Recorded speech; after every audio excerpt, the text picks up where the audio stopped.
Les chéris, si vous étiez avec nous hier sur Europe 1, on parlait de Rima Hassan qui avait, vous avez vu, qui avait un petit peu menacé les journalistes de BFM TV. Et il y avait un auditeur que je voulais absolument, c'était Yanis. Oui. Yanis, parce que c'était le seul auditeur, on a vu que des auditeurs qui avaient dit oui, Rima Hassan, c'est inadmissible, un petit peu comme nous. Ils étaient un petit peu tous d'accord avec nous. J'avais envie d'avoir un auditeur qui n'était pas d'accord avec nous et qui pensait que Rima Hassan avait raison vis-à-vis des journalistes de BFM TV. Donc je voudrais qu'on démarre l'émission avec ça. Il est 16h06, on est en direct. On a Yanis en ligne. Bonjour à Yanis.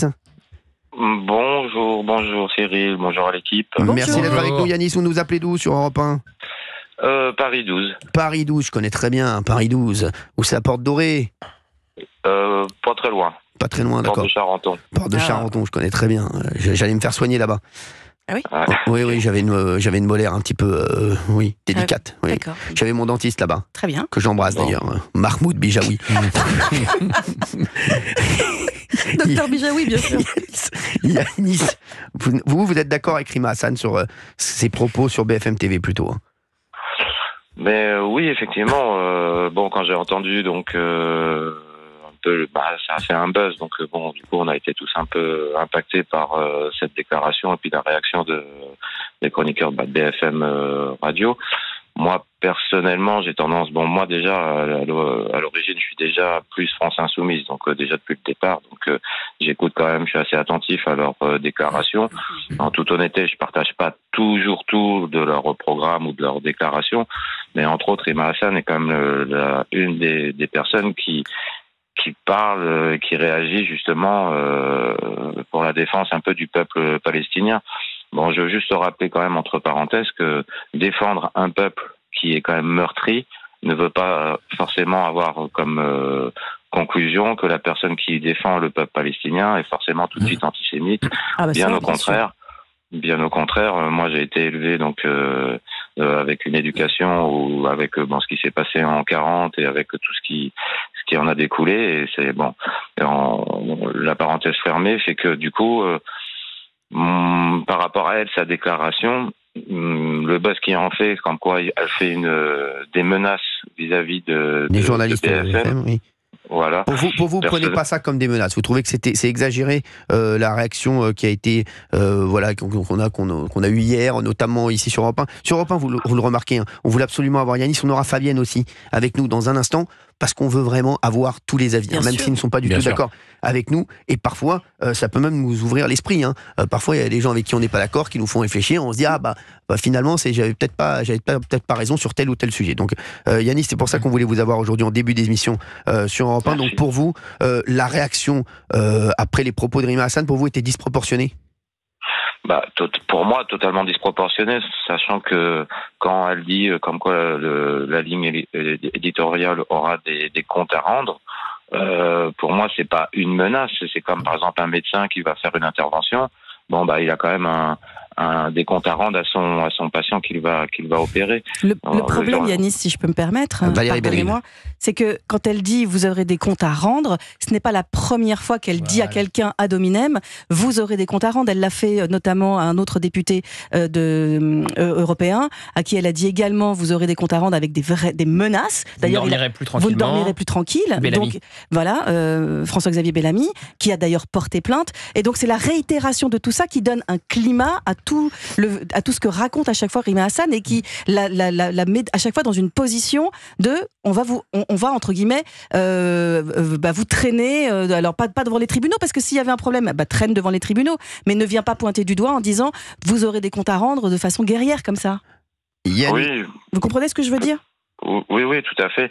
Mais ce que moi je trouve un peu délicat, c'est que dès qu'une personne émet une opinion sur ce conflit, particulièrement la France Insoumise, qui elle est tout de suite pointée du doigt en tant qu'antisémite avec des paroles. Alors Yanis, il y a Gauthier Lebray qui va vous répondre dans un instant parce qu'il n'est pas du tout d'accord avec vous. On aura Fabienne en ligne qui n'est pas du tout d'accord avec nous tous, plutôt dans le. Voilà. Et il y aura une question de Monsieur D'Artigol, qui revient visiblement de Pau.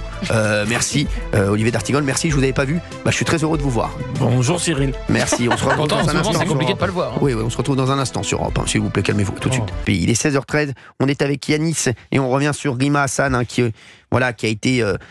avait créé la polémique en disant, on a dit en menaçant les journalistes de BFM TV. Qui pense qu'elle les a menacés? Pour vous, c'est bien sûr, quand vous dites à quelqu'un, vous aurez des comptes à rendre, sans qu'on sache très bien à qui, c'est clairement une menace. Et puis, si vous me laissez une minute, je peux aller dans le sens de Gauthier Lebray, Valérie. On répondait à Yanis. On répondait à Yanis, qui était notre auditeur et qui comprenait ce que disait Rima Hassan, et qui disait que Rima Hassan n'avait pas menacé les Alors il y a deux choses. Notre de auditeur a dit 1, Rima Hassan, on en fait trop, et 2, la France Insoumise, dès qu'elle prend une position pro-palestinienne, on leur dit qu'ils sont à la France Insoumise antisémites. Alors déjà sur Rima Hassan, pour aller dans le sens de Valérie et prendre un autre exemple, évidemment c'est pas la première fois qu'elle fait ça. Elle l'avait fait, on l'a rappelé hier aussi, contre le groupe TF1 au moment où il y avait une interview de Benyamin Netanyahou. Elle a même fait une manifestation stoppée sur le périph' par les forces de l'ordre. Elle voulait aller jusque devant les portes de la tour TF1. Donc qu'est-ce que c'est si ce n'est de la menace et de l'intimidation? Elle avait appelé les salariés à saboter leur propre chaîne. Donc évidemment, elle récidive. Elle a quand même dit à François-Xavier Bellamy qu'il allait arrêter de dormir tranquillement. Donc c'est proprement hallucinant. Et ensuite, pourquoi il y a des accusations d'antisémitisme à la France Insoumise? Pas du tout parce qu'ils prennent des positions pro-palestiniennes. Ils s'en tiendraient à cela en disant 2 États. Déjà, ils ne disent pas tout cela. Rima Hassan n'est pas pour 2 États. Rima Hassan le dit tout le temps, elle est pour un État binational. Façon de dire, terminé pour Israël. Et ensuite, tous les dérapages, à chaque fois en flirtant avec la ligne rouge de Jean-Luc Mélenchon et des autres. Jean-Luc Mélenchon, je prends ne serait-ce qu'un exemple, quand il dit de Yael Braun-Pivet, elle part camper à Tel Aviv. C'est pas anodin, oui. Et des exemples comme ça, où il flirte, il envoie des signaux à un électorat bien précis et à ceux qui pourraient, qu'il pourrait capter. Il est plus fin que Jean-Marie Le Pen, donc il va pas se retrouver devant un tribunal et en étant condamné pour antisémitisme. Mais il joue toujours avec la ligne rouge, ne serait-ce que quand il dit que l'antisémitisme est résiduel en France alors qu'il explose. Moi, ça me fait penser, désolé, au point de détail de Jean-Marie Le Pen. C'est exactement la même chose. Ça ressemble grandement. Yanis, il y a Olivier D'Artigol qui avait une question pour vous. Yanis, êtes-vous favorable à la solution à 2 États qui permettrait la sécurité et la paix pour les Palestiniens et pour les Israéliens? Et est-ce que vous ne trouvez pas que certains au sein de la France Insoumise, pas tous, en défendant la cause palestinienne, mais sans avoir un discours clair, par exemple sur la condamnation du Hamas, qui est une organisation terroriste, porte un coup terrible à la cause palestinienne? Est-ce que vous le ressentez sur certains moments? Moi, personnellement, je suis favorable pour avoir 2 États, que chaque peuple puisse vivre dignement dans des conditions normales de vie. La deuxième question, c'était... Est-ce que vous, concernant le fait que certains à la France Insoumise n'ont pas un discours clair sur la caractérisation du Hamas, qui est une organisation terroriste et islamiste? Moi, personnellement, je condamne le Hamas parce que c'est une organisation terroriste qui est d'ailleurs, faut quand même le souligner, a été quand même élue, je crois que c'était en 2006, et qui n'est pas forcément très appréciée par les Palestiniens en soi. Je pense qu'ils vivent aussi sous une dictate de menaces de leur propre entre guillemets gouvernement. Maintenant, moi, si je reviens à Rima Hassan, sur les 2 exemples que vous citez, elle réagit sur Netanyahou, qui pour moi est un président extrême droite qui donc est au pouvoir.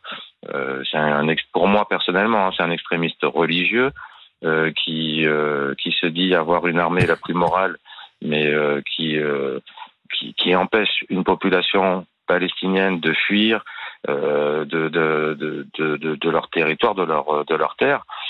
Quand hier j'ai entendu, ce qui m'a fait réagir en fait, c'est une personne que vous avez appelée hier, qui disait qu'il y avait à peine 10 000 morts, un truc comme ça en Palestine. Moi, ça m'a fait réagir. J'ai fait, mais c'est pas possible que des personnes puissent penser qu'il n'y a pas un... Moi, j'ai lu le livre noir de Gaza, la Daniel Levallois. Quand il y a une estimation maintenant qui était au départ faite par le Hamas, Où, oui, j'étais à 40 000, Hassan, donc voilà. Donc c'est exactement. Valérie, vous répondez quoi à Yanis sur ce qu'il dit là? Non, mais ce que je reproche à la France Insoumise, c'est de ne pas avoir une prise de position qui est apaisée sur le sujet. Bien sûr. Parce que à chaque fois, ils nous disent non, on n'a pas des prises de position antisémites, mais en fait, à chaque fois, ils positionnent les Français les uns contre les autres, en les renvoyant à leur religion. Or, il s'agit de citoyens français qui, par ailleurs, ont des religions qui peuvent être différentes et des prises de position qui peuvent être différentes, mais il ne s'agit pas de faire monter un conflit qui est à des milliers de kilomètres ici, tout en allant titiller la religion qui est intime.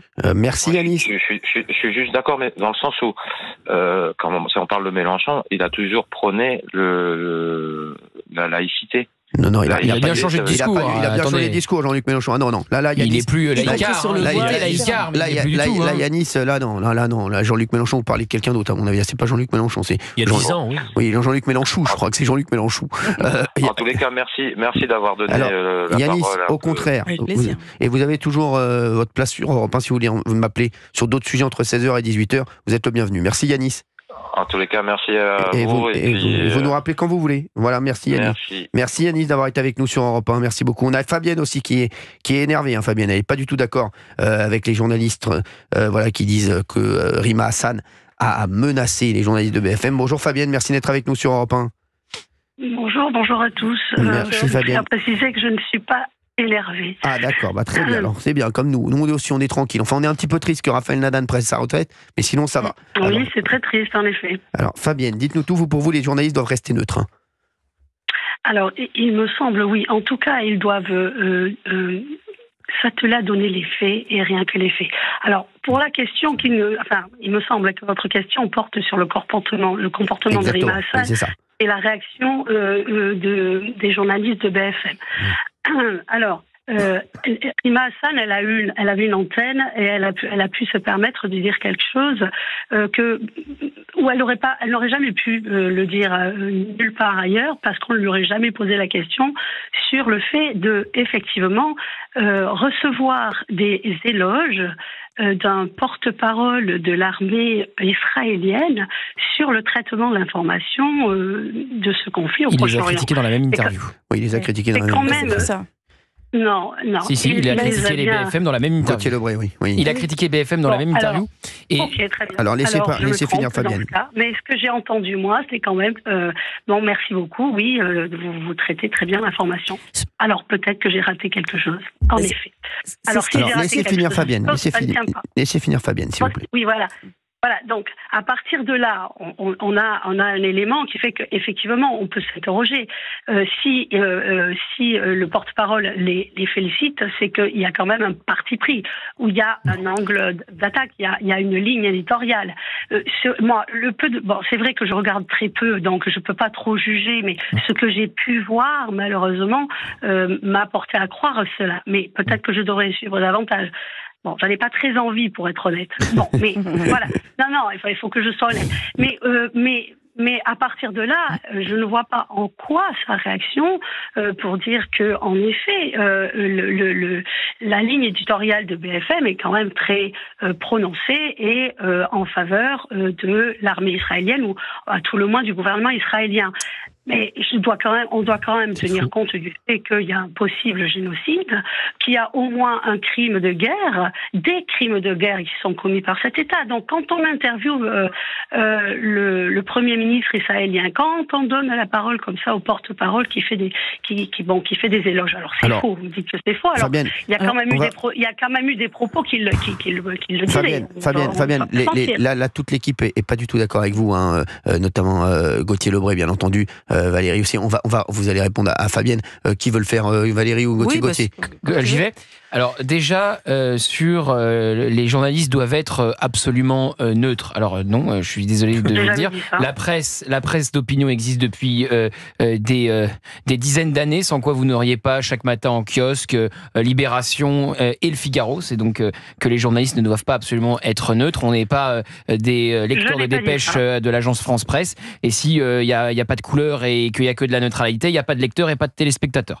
Donc ça, c'est le premier point sur la neutralité que vous voulez imposer aux journalistes. Ensuite, BFM est une chaîne, vous dites, pro-israélienne. C'est faux. Le colonel Rafovitz les a critiqués dans la même interview, et il a critiqué quoi? Pas une sortie d'un de leurs éditorialistes, un format long tout entier dédié à la situation à Gaza. Ouais. Un format long dédié à la situation à Gaza qui a été diffusé sur BFM. Donc il est faux de dire que BFM serait sur une ligne pro-israélienne. Il donne tous les points de vue. Voilà. Et puis oui, il y a eu une menace très claire. Encore une fois, quand vous dites à des journalistes, vous devez rendre des comptes, c'est une menace. Et sur ce que dit Fabienne sur l'armée israélienne, oui, Valérie, moi ce qui me chagrine aussi, c'est que on oublie aussi la chute de la phrase de Rima Hassan qui dit « c'est comme si le Hamas vous félicitait ». Moi, je suis désolée, faire le signe égal entre une armée légitime d'un pays démocratique et le Hamas, qui est une organisation terroriste, moi, ça me choque. Ah oui, le terme de génocide aussi me dérange. Oui, que vous avez utilisé le terme de génocide. On va en parler dans un instant. Vous allez répondre sur le terme de génocide, hein, bien entendu. Gauthier Lebray et Olivier d'Artigol, je ne sais pas ce qu'il veut. A tout de suite sur Europe 1. Tout de suite, on arrive. Europe 1, 16h, 18h. On marche sur la tête. Cyril Hanouna. On marche sur la tête, c'est Europe 1 bien entendu avec toute l'équipe et on parle, on va finir là-dessus sur Rima Hassan puisqu'il y avait pas mal de gens qui voulaient réagir hier, donc on les a fait réagir aujourd'hui et on était avec Fabienne il y a un instant qui nous disait que Rima Hassan, ça ne la choquait pas. Voilà ce qu'elle a dit aux journalistes de BFM TV et que pour elle, elle comprenait pas la polémique. Il y en a plein qui comprennent pas la polémique. Donc il y a Yanis qui était avec nous il y a un instant. Fabienne, vous êtes toujours avec nous sur Europe 1 ? Oui, je suis là. Merci Fabienne d'être là, excusez-nous, voilà, on vous a laissé un petit peu attendre. Vous êtes sur Europe 1, vous habitez en Île-de-France et il y a Gauthier Lebray qui voulait vous répondre il y a un instant sur ce que vous avez dit. Oui, sur le terme de génocide qui est employé par la France insoumise. Alors déjà, on voit bien ce que ça charrie, le peuple israélien qui serait donc désormais un peuple génocidaire. Pourquoi est-ce que ce terme peut déranger? D'ailleurs, me dérange, parce que le génocide, c'est la volonté d'exterminer une population. Donc d'exterminer les Juifs, d'exterminer les Arméniens. Voilà. Et donc là, la volonté est différente. La volonté d'Israël, c'est de mettre un terme au Hamas. Et donc, il y a des bombardements qui tuent des civils, ce qui est absolument affreux. Et ce qui a eu lieu quand on a lutté contre Daesh en Syrie. Évidemment, on parle peu des Français qui ont été tués par les bombardements américains. Voilà. Donc, la volonté n'est absolument pas la même.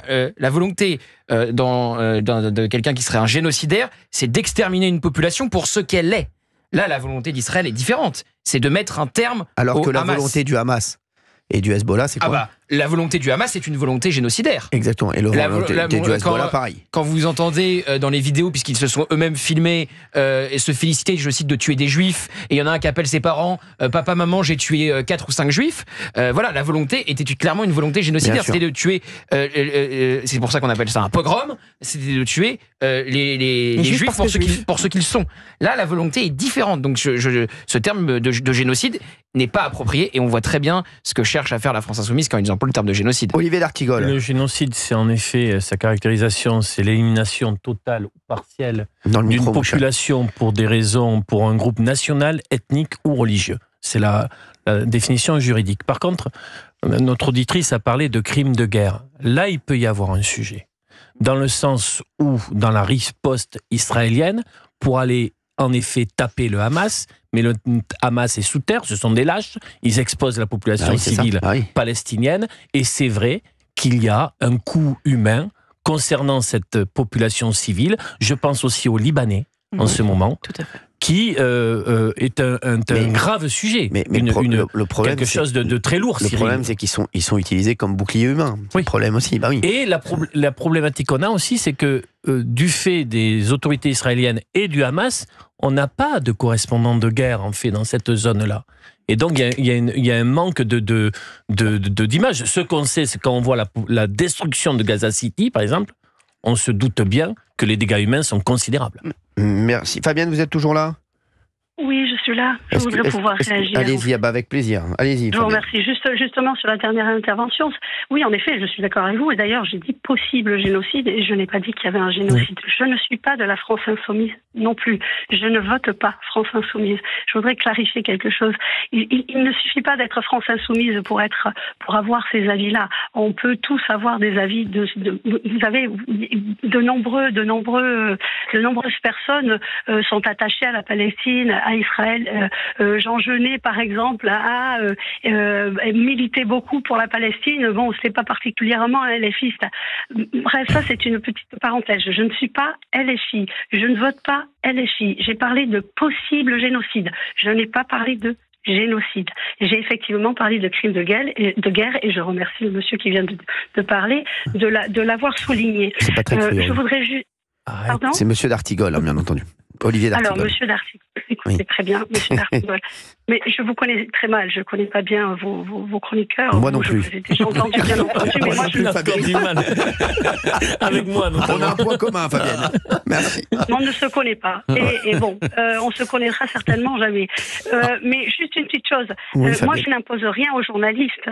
Les journalistes ont un angle de vue, il y a de l'opinion, bien entendu, à condition qu'on ne fasse pas de post-vérité, qu'on se base sur des faits et uniquement des faits, pas des impressions, des jugements à l'emporte-pièce, c'est tout. Après, je comprends qu'on puisse avoir des avis divergents, il n'y a aucun problème. Figaro, Le Monde, machin.